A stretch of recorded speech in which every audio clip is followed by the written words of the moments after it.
napaka-basic niya para sa beginner. And then, ito rin yung pinakamahirap aralin para maging intermediate drummer.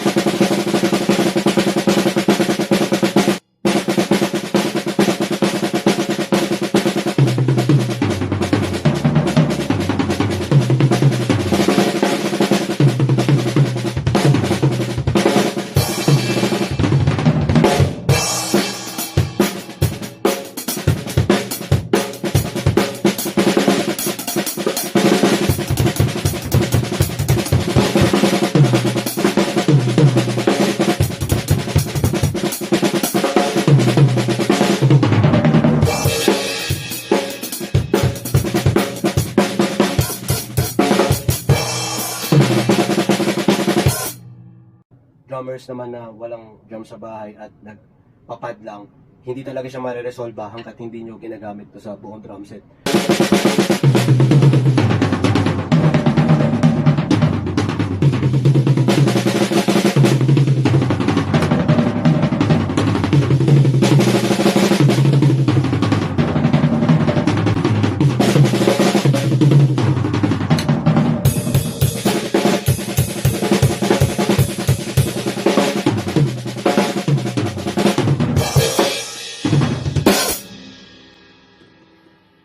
I hope na nakatulong sa inyo itong video na to.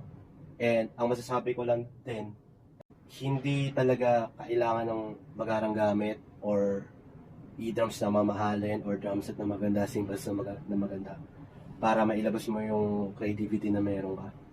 It's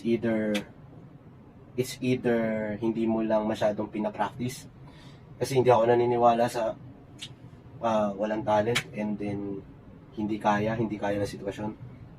Naniniwala lang ako na hindi mo appetite yung mag-ensayo. Kailangan kasi maging appetite mo siya.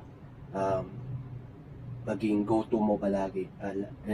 Day by day. Na kahit wala kang drum set, kailangan mo mag-ensayo. And kailangan mong kailangan mong ensayuhin yung gusto mong maipakita sa mga tao o gusto mong makita na ginagawa sa sarili.